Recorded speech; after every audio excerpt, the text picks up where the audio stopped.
내란 전담 재판부 설치에 대해서 한번 생각해 보도록 하겠습니다. 진작에 설치했어야지요.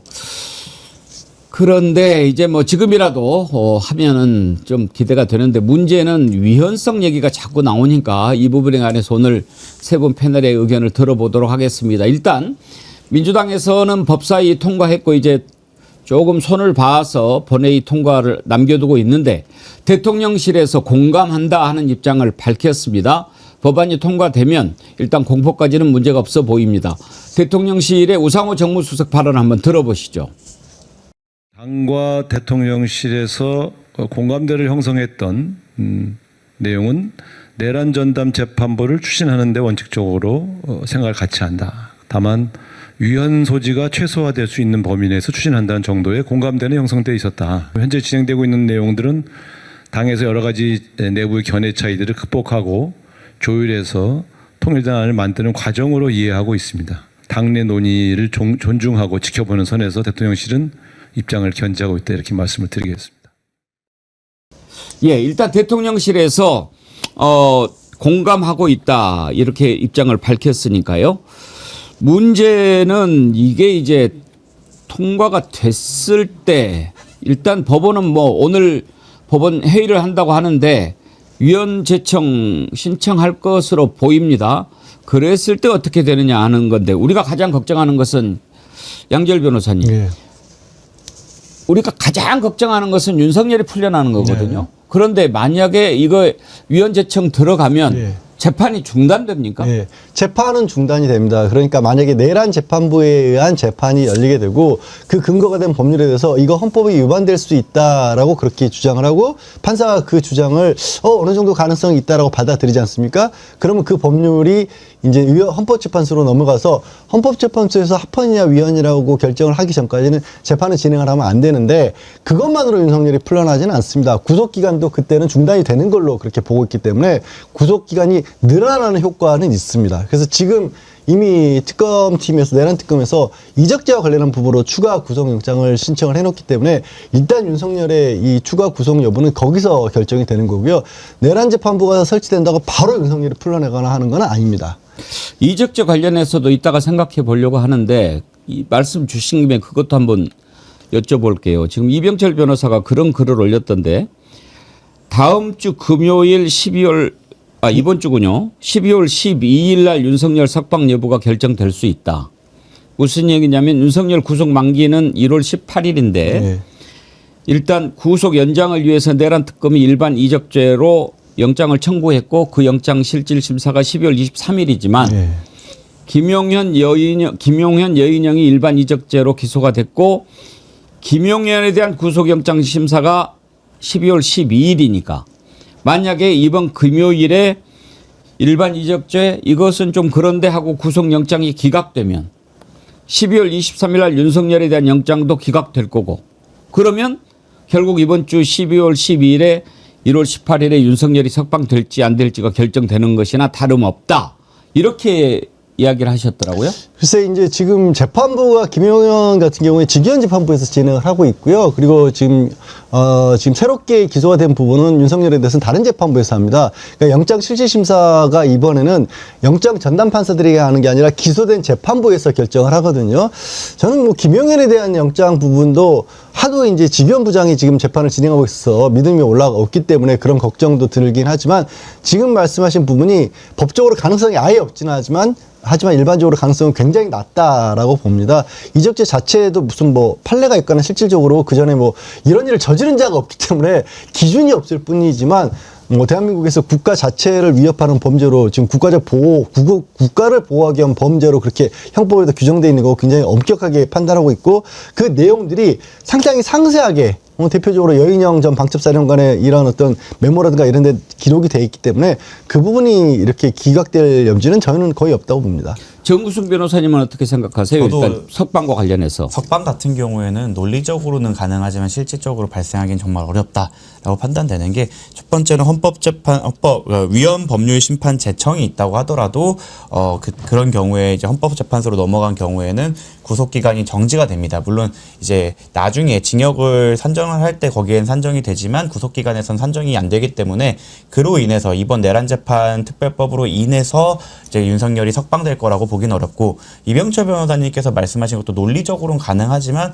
말씀하신 대로 재판부가 달라지는 점, 그리고 특히 윤석열의 경우에는 일반인적 죄가 아니더라도 수많은 다른 혐의가 이미 기소된 부분이 있어서 그 영장이 기각된다고 하더라도 특검이 그 지금의 현재 영장이 만료되기 전에 추가 영장을 많이 띄울 수 있다고 생각하기 때문에 윤석열이 현실적으로 풀려나는 가능성은 매우 희박하다라고 볼 수 있을 것 같습니다. 그리고 이제 내란 전담 재판부 유연성을 최소화한다라고 한 것은 일단 대통령실도 걱정은 하고 있다는 것 아닙니까? 유연성에 대해서는 어떻게 생각하십니까? 이게 위헌이다 아니다를 100대 0으로 볼 수 있는 상황이라기보다는 그 어느 정도 위헌성이 있느냐 여부가 문제가 될 것 같습니다. 일단 윤석열 측 변호인단은 당연히 여기에 대해서는 위헌 법률 심판 제청을 할 겁니다. 그게 안 되면 헌법소원도 당연히 무조건 가져갈 거라 어차피 이건 헌재에 가서 우리가 갖고 가서 싸우게 된다라는 걸 전제를 해두고 봤을 때 이게 위헌이 나올 확률이 100인지 아니면 0인지에서 그 숫자 그 퍼센트 확률을 저희가 낮춰가는 싸움이라고 보시면 될 것 같습니다. 사실 맨 처음에 나왔던 민주당 안으로 한다고 해도 저는 합헌이 나올 가능성이 매우 높다고 생각하지만 혹시라도 생길 그 위헌의 요소, 그 위헌이 만약 된다고 했고 그리고 내란 특별재판부가 진행을 하다가 위헌이 되면 공소기각이나 이런 위험성이 있기 때문에 그 위험성을 줄여가자는 취지로 보이고, 지금 일각에서 나오는 추천위원회 구성 같은 경우에도 충분히 반박이 가능하고 변론이 가능한 부분이 있다고 생각합니다. 하지만 그럼에도 위험이 있기 때문에 어느 정도 줄여가자라는 대통령실 의견이 가장 타당해 보입니다. 그래요. 근데 임세훈 소장님 어떻게 보면 국민 여론이 가장 중요하지 않겠습니까? 지금 법원에서도 위헌 제청 한다고 하지만 이제 할지는 모르겠지만 하지 않겠어요? 네. 그래도 국민들이 이건 당연히 해야 된다라고 생각한다면 그것도 흔들릴 수 있는데 문제는 이제 조금 이게 1년이 지나가면서 조금 지치고 이런 상황에서 이제 법원 나서고 국힘당 길길이 날뛰고 이랬을 경우에 어떤 뭐 좀 그르칠 수 있지 않을까 그런 걱정이 있단 말이에요. 그렇죠. 그래서 뭐 위헌이다 뭐다 하기 전에 사실 이 위헌적인 요소를 만든 게 누구죠? 헌법을 파괴하려 했고 국가 근간을 흔들려고 했던 게 바로 내란숙의 윤석열과 그 동조자들 아니겠습니까?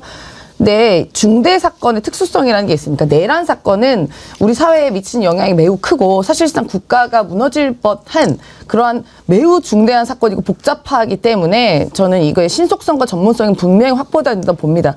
사실 어떻게 보면은 내란 전담 재판부가 초기에 만들어졌으면 이런 논란이 없었을 것 같다는 생각은 들어서 그 부분 아쉽긴 하지만 이제라도 이게 굉장히 중요한 문제이기 때문에 신속하고 집중적인 재판의 필요성을 국민 모두가 공감하고 있고 사실 지금의 재판부에 대해서 많이 불안한 게 사실이거든요. 그리고 영장 같은 경우도 최혜병 특검의 영장 발부율도 10건 중에 1건밖에 안 나오는 상황. 이런 걸 봤을 때 과연 이게 공정하게 우리 이 사안의 중대성에 비추어서 과연 공정하게 재판이 처리될까에 대한 국민적인 의구심 분명히 있습니다. 그거를 화답하는 것이 또 어떻게 보면은 정당과 당의 역할이기 때문에 그 부분에 대해서 면밀하게 다만 위헌적인 요소가 전혀 없이 대통령실 우려하시는 것처럼요. 그런 거는 꼼꼼히 살펴봐야 될 것입니다. 그래서 법사위를 이미 통과하긴 했지만 아직 본회의에 들어가지 않은 이유는 이런 것들 위헌적인 요소를 하나하나 따져가고 있는 과정이거든요. 그래서 조금만 기다려주시면 우리 국민 여러분들께서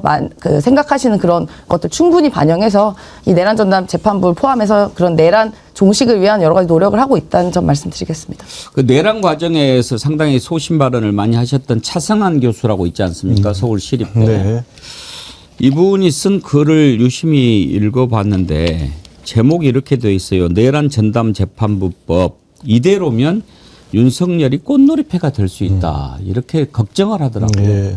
그러니까 뭐냐면 이런 겁니다. 아까 뭐 얘기가 나온 것처럼 크게 뭐 몇 가지 정도 예를 들어서 이게 내란 전담 재판부를 꾸리는데 그럼 판사는 누가 맡을 것인가라고 했었을 때 그 판사를 원래 추천할 수 있는 뭐 혹시 뭐 법무부도 들어가 있고 그다음에 헌법재판소도 들어가 있고 하니까 아니 그럼 사법부의 독립을 보장하라고 하는 헌법 정신에 어긋나는 거 아니냐라고 하는데 사실 원안에도 그렇게 추천을 하더라도 다시 법원에서 그중에서 고르도록 돼 있거든요. 그러니까 결정권은 결국 법원이 가지고 있는 거예요. 거기다 더 나가서 내란 전담 재판부라고 하는 게 결국에는 이게 윤석열 뭐 김용현 이 사람들 특별하게 대상으로 해서만 그 사람들을 재판하게 한 재판을 법원을 따로 선치하는 건데 법이라는 게 보편 타당하고 일반적으로 쓰여야 되는 거지 왜 그 사람들만 가지고 따로 재판부 만드는 거 안 되는 거 아니야라는 얘기들을 법적으로는 합니다. 그런데요. 저는 그 생각이 들어요. 그러다 보니까 이제 지금 교수님 격조하신 건 뭐냐면 아까 우리 정 변호사님도 그 부분을 지적하셨는데 참 법이 그렇습니다. 이게 시비를 걸려고 하면 시비 거는 것 자체를 막을 수 있는 법은 없어요. 뭐든지 다 옳고 그르고 다 따지기 시작하면 한두 끝 없이 다 따지는 겁니다. 그래서 지금 언론에서도 계속 그런 부분만 부각을 시키는 것처럼 이거 하면 큰일 날 것처럼 그렇게 얘기를 하는데 언제부터 법의 주인이 도대체 누굴까요? 법의 주인이 사법부인 겁니까? 판사들입니까? 저는 법의 주인은 국민이라고 생각을 해요. 그게 기본적으로 우리 헌법의 가장 큰 원칙인 국민 주권입니다. 그런데 언젠가부터는 꼭 이런 어떤 중요하고 복잡한 문제가 나오면 야 법률 전문가들이 얘기하는데 그거는 그렇게 하면 안 된대. 법률 전문가가 뭔데요? 자기들도 국민 아니에요? 대한민국에? 국민들이 제가 그렇다고 무슨 여론 재판이나 이런 건 아니고요. 진짜 이 법이 왜 필요한지에 관한 필요성을 그리고 왜 국민들이 이렇게 절절하게 이런 목소리를 내고 있는지를 먼저 따져야 되는데 꼭 이런 거 막 이어령 비어오르고 이것 따지고 저것 따지고 이런 논의를 먼저 막 크게 앞세우는 거예요. 저는 그 부분만큼은 저는 만약에 시간이 걸리더라도 설령 헌법재판소에서 다투더라도 그냥 이렇게 물러나서는 안 된다고 봅니다. 그러니까 이 차승환 교수가 판사 출신인데 요지는 이런 거예요. 물론 지금 직위원 재판부 조희대 대법원장 체제하에 법원이 참 잘못하고 있지만 그래도 자칫 서두르다가는 이를 그르칠 수도 있다. 그러니 이런 것을 잘 살펴보고 결론은 1심 내란 재판의 결과를 지켜보고 하면 어떻겠느냐 이런 의견이더라고요. 네, 사실 가장 좋았던 거는 특검이 출범할 때 같이 그렇죠. 세트로 됐었으면 아마 그 재판 진행이 없었기 때문에 진행 중인 재판이 마음에 안 들기 때문에 바꾸는 거 아니냐는 그 비판에서 자유로울 수 있었는데 그 부분은 실기한 건 사실입니다. 그렇기 때문에 그 대안으로 나왔던 게 그러면 1심 결과를 보고 2심을 보자라는 건데 사실 근데 항소심부터 시작하려고 해도 지금 준비하는 게 맞아요. 왜냐면 지금부터 이제 추천위원회 구성하고 추천하고 검증하고 이렇게 하려면 지금 구성하는 게 맞는데 다만 결과적으로는 어차피 어떻게 만들든 시작할 때부터 만들든 지금 만들든 헌재에는 갈 겁니다. 저쪽에서 무조건 다투려고 할 거고요. 그럴 때 우리가 지지 않기 위해 꼼꼼하게 만들자는 취지고 저도 법의 목적이라는 걸 생각을 했을 때 한목적성도 있고 뭐 정의도 있고 여러 가지 있지만 꼭 이럴 때만 나서서 법적 안정성을 우러나면서 시스템을 말씀하시는 분들이 있어요. 근데 이게 다른 혐의면 저는 오히려 저도 법조인이기 때문에 거기에 손을 들어줄 수 있겠는데 지금은 내란이고 이 시스템 자체를 파괴하려고 했던 거기 때문에 충분히 특수성, 처분적 법률이라고 하더라도 처분적 법률이 뭐냐면 한 사건에 대해서 바꾸는 건데 이 부분에 대해서 또 위헌성이 높다고 하도 합헌으로 인정될 가능성이 높다고 생각합니다. 다만 꼬투리 잡힐 만한 것들을 최대한 빼서 승률을 높이자라는 취지로 말씀을 드리는 거고 두 번째로 저는 오히려 이런 부분보다 디테일한 부분 예를 들어 이송 권한을 재량으로 둔다거나 아니면은 지나치게 우리가 위헌을 의식을 해서 결국 조희대 재판부 조희대 코트가 그 사실상 판사를 선택하게 되는 부분 이런 부분들을 조금 더 타이트하게 가져가는 게 어떨까. 왜냐하면 최악의 경우에는 합헌 나왔는데 항소심 판사님이 제2의 직위원일 때 가 최악일 수도 있거든요. 그렇기 때문에 이런 부분을 좀 더 고민을 해갖고 빠져나갈 수 없게 디테일하게 만들자는 취지입니다. 예, 법률가들의 의견을 들어봤는데요. 언더동님, 위헌이고 나발이고 조희대 직위원 탄핵부터 하라고 그것부터 언급해야 하는 거 아닙니까? 진짜 뭐가 중요한지 몰라요. 부산이대인님, 위헌 심판 청구할 테면 해봐. 일반 재판하면 되잖아요. 전담 재판부는 밑재야 본전 아닙니까? 그런가요? 밑재야 본전이라고까지 이렇게 갔다가 안 되면 사실 본전도 못 찾을 수는 있죠. 아니 뭐 시간이 좀 더 오래 걸릴 수가 있고 그만큼 국민적인 어떻게 보면 정치적인 스트레스라든가 아니면 시간으로 의한 낭비. 사실 지난 계엄으로 인해서 일부 언론에서 이제 추정한 거 보면 국가적 피해가 뭐 30조 원에 달한다는 얘기 있지 않습니까? 이 논의 자체가 지속되는 것 자체가 국가로서는 국력의 낭비는 분명히 하죠. 분명히 맞죠.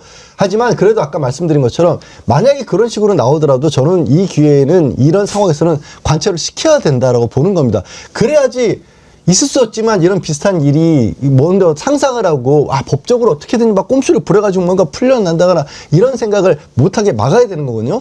이재명 대통령도 이 통합은 봉합이 아니라는 말씀으로 이 내란만큼은 확실하게 처리해야 된다라고 그렇게 말씀하셨는데 설령 어느 정도 뭐 시간이 걸리고 그 과정에서 저희가 힘들고 하더라도 관철시켜야 된다고 봅니다, 저는. 아무튼 뭐 이제 내란 재판부가 설치되는 법안 통과가 되면 속도가 나겠지만 일단 우리가 예상할 수 있는 것은 법원에서 바로 이제 위헌 제청을 할 거고 일단 국힘당이 또 랄지를 하지 않겠습니까? 국힘당 입장이 나왔는데 들어보시죠.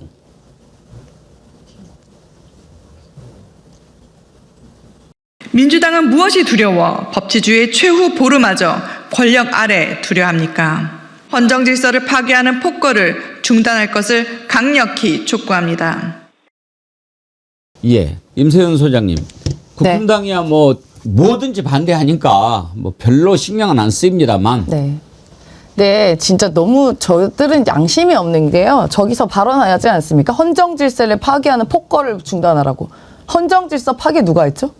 당신들이 배출한 1호 윤석열이 헌정 질서를 파괴했습니다. 그런 사람들이 할 말은 아니죠. 반성부터 우선해야지 무슨 폭거니 뭐니 얘기합니까? 입법부는 입법부의 역할을 하는 것이에요. 모든 게 그 아까 재판부도 마찬가지지만 예전에 5.18 특별법 헌법재판소에서 합헌으로 나온 경우가 있습니다. 심지어 1995년에 5.18 민주화운동 관련 특별법 제정되면서 전두환 노태우 그때 관련자들 다 처벌이 됐었습니다. 그래서 이거 위헌 소송 나왔지만 결국은 합헌이 나왔습니다. 왜냐? 이거는 특수한 거니까. 굉장히 특수한 국가의 근간을 흔들리는 일이기 때문에 일반 형사재판과 다르게 합헌 결정이 난 것이거든요. 그래서 저는 국민의힘이 이제 뭐 저희는 신경 솔직히 안 씁니다만 그냥 할 말이 있고 안 할 말이 있는 것 중에 헌정 질서 파괴란 말은 본인들의 입에서 나오는 건 아니죠. 헌정 질서 파괴는 장본인 아닙니까? 그 PD 수첩 이제 1, 2부를 제가 다 봤는데 2부는 이 내란 과정에서 국힘당이 어떤 짓을 했는지를 보여주는 거였거든요. 1부보다 완성도는 좀 떨어집니다만. 그런데 12월 4일 날, 7일 날 1차 탄핵 표결에 이 자라들이 참석을 안 해버렸지 않습니까? 그랬다가 뭔가 오판해가지고 14일 날 참석을 했다가 결국은 통과가 됐는데 12월 7일 날 1차 탄핵안 표결 이후에 14일 일주일간 국민들이 얼마나 국힘당을 비난했습니까? 바로 그 과정이 있었기 때문에 결국은 윤석열이가 탄핵이 된 거죠. 그러니까 지금 뭐 국힘당에 대해서 이제 와서 뭐 다 이야기 저렇게 하는 거 다 개소리입니다. 개소리. 멍멍. 그 맨 앞에 서 있는 개가 장모죠. 지금 이런 얘기는 별로 우리가 귀담아 듣지도 않는데 문제는 이제 조국혁신당에서도 원칙적으로는 찬성하지만 이게 조금 그 잘 들여다볼 필요가 있다라고 하는 우려의 목소리를 내고 있단 말이에요. 조국혁신당 녹취도 혹시 준비가 됐습니까? 아직은요? 네.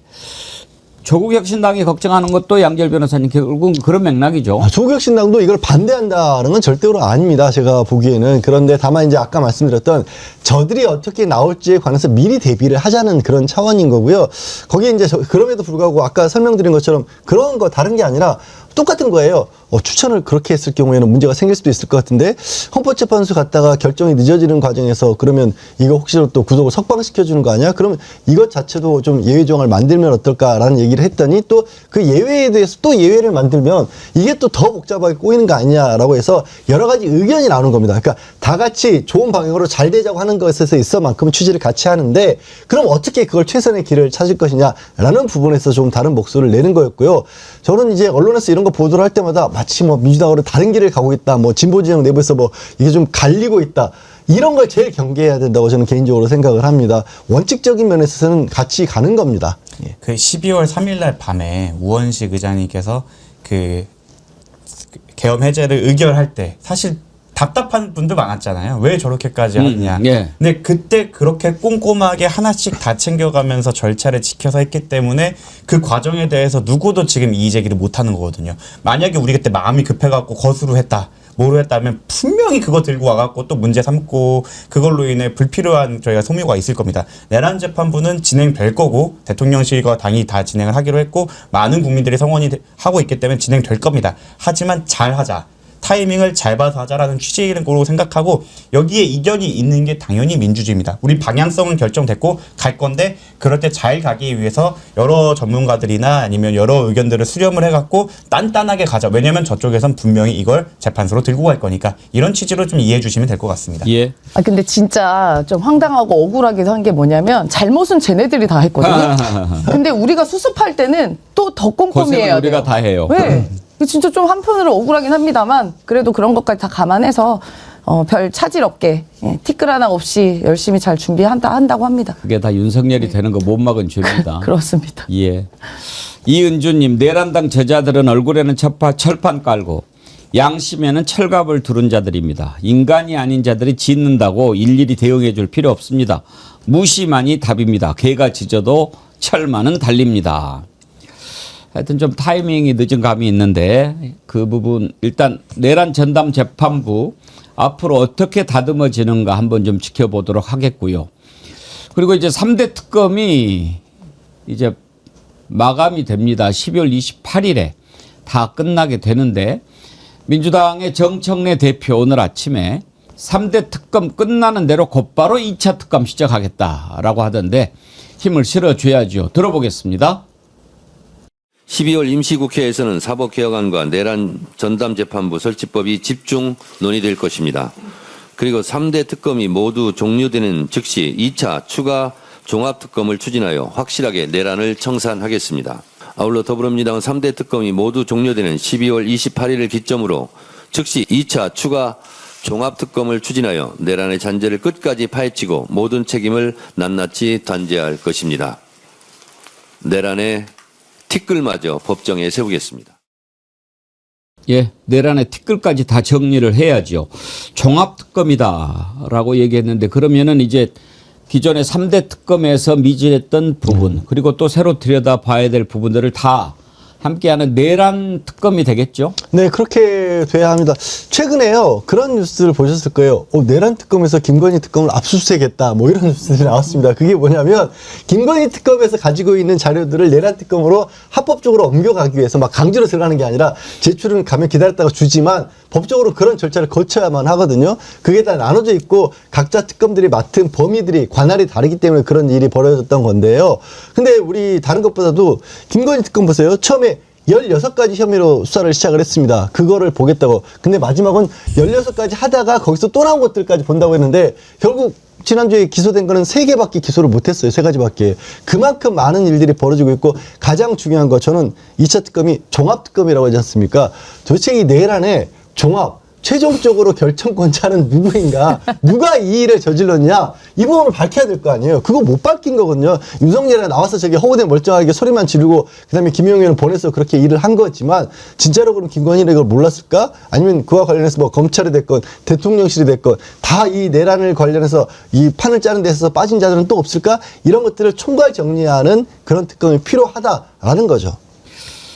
만약에 종합특검이 만들어진다면 주로 어떤 부분에 초점을 맞춰야 될까요? 정무승 변호사님. 모두가 알고 있지만 지금 실체가 밝혀지지 않은 것들에 집중을 할 것 같습니다. 첫 번째로 최상병 특검 같은 경우에는 저희가 최상병의 죽음 그리고 수사 외압에 대해서는 일부 밝혀졌지만 사실 구명 로비에 대해서는 실체적 진실에 다가가지 못했거든요. 이 부분에 집중을 할 것 같고 내란 특검 같은 경우에도 사실 윤석열이 내란을 책책을 하면서 자기에게 가장 큰 무기인 검찰, 법조인들을 동원하지 않았을까라는 거에 대해 사실 밝혀진 부분이 많이 없습니다. 이 부분도 밝혀져야 되고 도대체 왜 내란에 이르게 되었는가도 그 윤석열에게 내란을 하도록 하게 한 자 누구인가를 밝혀지는 과정이 필요할 겁니다. 김건희 특검 같은 경우는 너무 많습니다. 사실 기간이 좀 남아있긴 하지만 가장 큰 줄기 중 하나였던 양평고속도로 아직 기소 안 됐죠. 예. 그리고 수많은 뇌물 혐의도 기소가 안 됐고 그 외에 삼부 토건도 아직 기소가 안 됐고 너무 많은 혐의들이 있기 때문에 이런 혐의들에 대해서 한 대 묶어갖고 조사하는 특검이 필요하다라고 생각을 해서 아마 진행이 되는 것 같고 그리고 결과적으로는 그 김건희가 결국 내란과 연관성이 있는지 여부까지 살펴봐야 되기 때문에 이런 특검들이 진행되는 게 필요하다고 생각합니다. 물론 다만 여기에 대해서 또 아쉬운 소리를 하자면 아마 저희 김건희 특검은 특히나 구성을 하면서 그 신속성을 위해 기간 제한 때문에 신속성을 위해 기존에 수사하시던 분들이 그대로 와서 했던 이유가 있어요. 근데 특검 제도라는 것 자체가 기존의 수사기관이 수사를 미진하게 했기 때문에 출범된 것이 특검이기 때문에 이번에는 뭐 법령 입법을 통해서 기간 제한이나 이런 부분은 좀 넉넉하게 해서 새로운 수사 담당자들이 들어와서 왜 기존의 수사기관은 이걸 밝혀내지 못했는가까지 수사를 좀 해야 진정한 특검의 성공으로 가는 길이라고 생각합니다.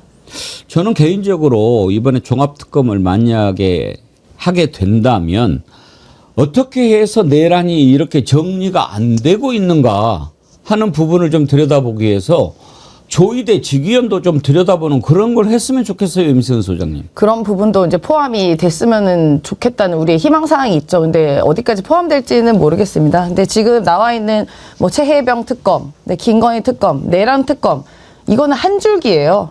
결국은 연결은 어디로 가냐? 김건희로 갑니다. 그래서 그 부분까지 포함해서 종합특검에서는 지금 이렇게 특검이라는 게 기간이 정해져 있기 때문에 미처 다 못 밝힌 부분이 있거든요.